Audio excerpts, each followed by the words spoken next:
Our next feature or functionality that we're going to explore is the installation and configuration of ADFS, Active Directory Federation Services. This is one of three components that you can install to make your content available to users in other organizations or to users on the internet, as well as any user that has access to the Microsoft Azure Active Directory or Azure AD account. And that is often an account that we have in Office 365. So this is the primary tool that we use for allowing our users single sign-on between your on-prem environment and your Office 365 or a cloud-based environment. So what I want to do here is first introduce ADFS and all of the components associated with ADFS, as well as looking at how we can work with workloads. Environments that already exist out there that we may want to either upgrade or migrate to ADFS. ADFS, or Active Directory Federation Services, provides single sign-on. I briefly mentioned this earlier in the course. Single sign-on means I log into my on-prem environment, for instance, and now I want to access content that happens to be in Office 365. It's not going to prompt me for additional credentials to access that content in Office 365. Same sign-on. Unfortunately, that's another flavor of SSO, so be careful when they're talking single sign-on versus same sign-on. Same sign-on allows me to use the same credentials, but now when I'm sitting on-prem trying to access content in Office 365 or in the cloud, it's going to pop me up another dialog box and say, dude, I need to know who you are, so supply those same credentials that you supplied when you logged in locally. So same sign-on versus single sign-on. And in this lesson, we're going to be talking about single sign-on. It's a way for us to access content on-prem, cloud-based, or with a network of a partner organization. To do so, we create what's called a federation trust between the organizations. The administrator of those trusts need to define the resources and what access to those resources that the users get. Do they get read-only or do they get update functionality? The two trust parties involved also need to know the user credential requirements for the authentication process and how they're going to be stored as well as used. And the trust parties need to define a policy to ensure the privacy of the credential data. Don't confuse these trusts with the ADDS trust, where I need to establish trust between forest or between domains within a forest. Those are ADDS trusts. We're talking about ADFS trusts, and these are used specifically for communications between two locations. And just because I'm in an ADDS trust, it doesn't mean I have to have an ADFS trust. The ADFS trust is optional, and it streamlines the authentication between those two locations. I will say ADFS sounds a little bit more complicated than what we've been talking about up to this point, and it has a lot of components. So the next couple slides, we're going to downshift and we're going to discuss these components and the roles of these components. First off, each party on either side of the Federation Trust requires what's called a Federation Server, which is responsible for issuing and validating identity claims. For instance, I can connect to Office 365's SharePoint Online using the same credentials I used when I logged in locally. We have a web application proxy or an ADFS proxy, which is optional. You'll usually deploy a web app proxy to your perimeter network, where it's going to act as a web proxy and reverse web proxy for your ADFS deployment, and this will be installed as a separate role service, which is available as part of the remote access server role. Claims is the trusted party in the Federation Trust that provides the actual authentication, and that might include the user's name or department. Claim rules, the trusting party uses claim rules to determine how to process claims. For example, a user's principal name or UPN would be a valid claim. Claims providers on the trusted party, and that's going to host the claims provider component, which is responsible for managing the user authentication and then issuing claims that the users present. An attribute store is a directory service that's going to contain the user objects with the appropriate properties, email addresses, UPNs, as we just talked about. And of course, ADDS is a common choice with ADFS. Being the ADFS server must be a domain joined server. And just a few other components here. We have the relying parties, which resides at the trusting end of the Federation Trust. This is provided by the web service that the WIF installed. The WIF is the Windows Identity Foundation. Alternatively, you can use the ADFS 1.0 Claims Aware agent. In addition to the relying parties, you have the relying party trust, which consists of the roles and identifiers that are used to provide claims to that relying party. And of course, we have to have certificates. These are used extensively through the ADFS architecture to provide that security. You can have self-signed certificates, certificates from an external CA, certificates from an internal CA, and with internal CAs, if ADFS is used solely within your organization, by using internal enterprise CA, you can use GPOs to deploy the certificates. Everyone involved with ADFS must trust their certificates, but most likely the PKI used for ADFS is going to be based on public certificates. A pictorial flavor of the ADFS single sign-on is shown here. Starting bottom left, we have the intranet, where a user's logging on. They're going to be authenticated through the on-prem Active Directory, which has already been configured to use ADFS. And you're going to see we have the web application proxy in the perimeter. And notice on the bottom right-hand side, the extranet users signing in are going to go through that web application proxy. And then we're going to be communicating with the Azure Active Directory in the cloud. Notice we have that two-way federation trust that we talked about. And our ADFS apps can be any apps that you have, Office 365, or any SaaS applications. So this is just a pictorial flavor of what the configuration will look like after configuring ADFS single sign-on.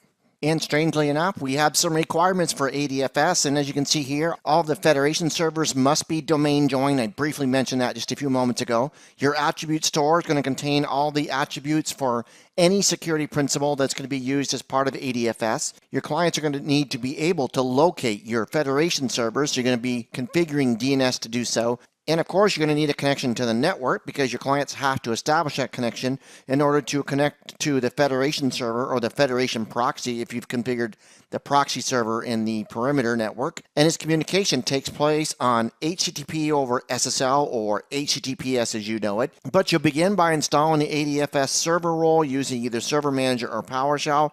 If you're using PowerShell, you have this command here, install-windows feature-name ADFS-federation, and we're going to want the management tools, so we'll supply that parameter as well. And then we're going to need to configure the ADFS server role using either Server Manager or PowerShell as well. And with PowerShell, you would use install-ADFS farm-certificate thumbprint, and then you would paste in the thumbprint.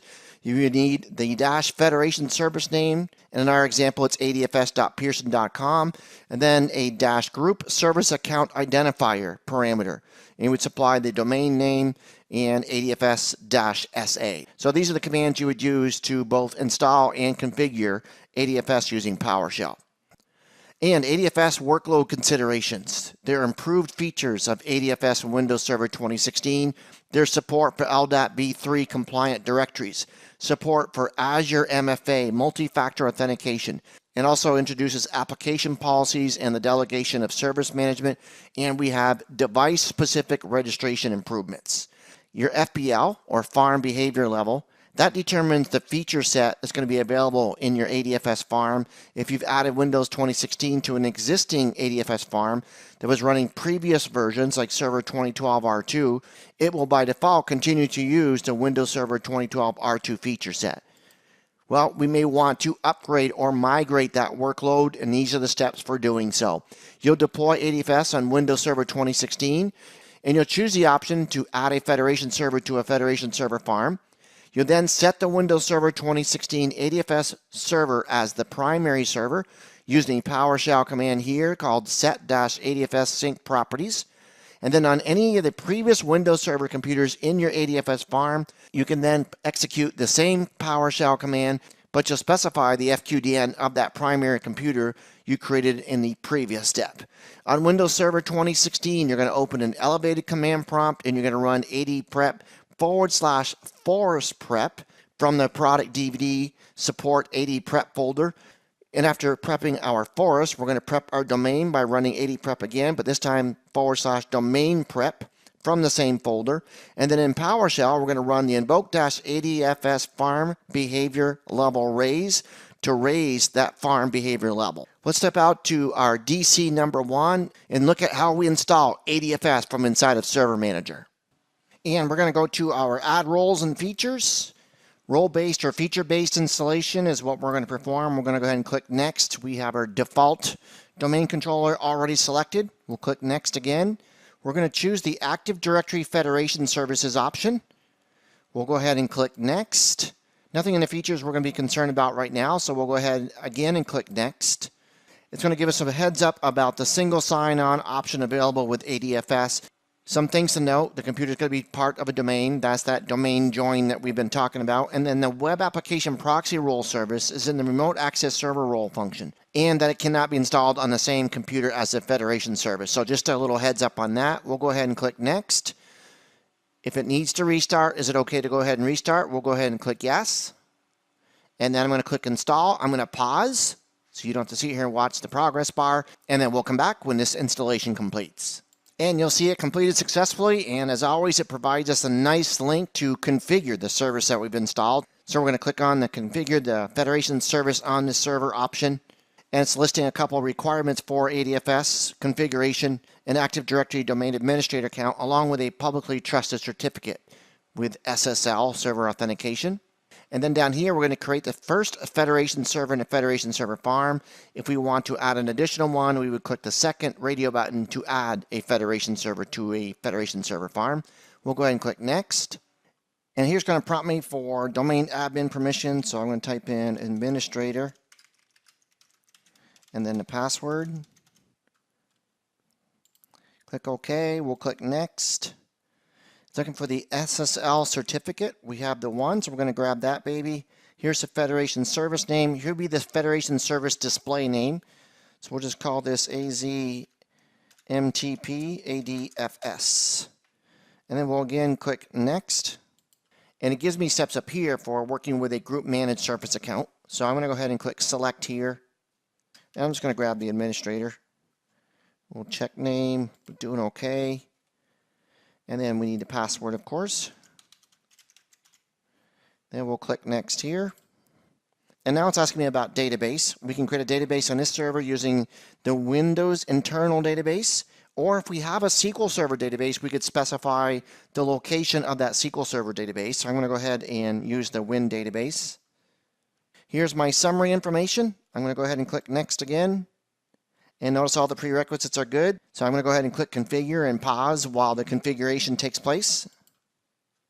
And it comes back with a successful configuration, but there are a few next steps: machine restart, and it couldn't locate an SSL certificate subject alternative name. Error occurred when it's trying to set up the SPN, and the SL certificate does not contain all the UPN suffixes. However, these are all warning messages, and it was able to successfully configure ADFS. And down here is an option for taking a peek at the next steps required for completing your Federation service deployment. So this is an introduction of ADFS along with all of the components and the steps necessary to install and configure ADFS.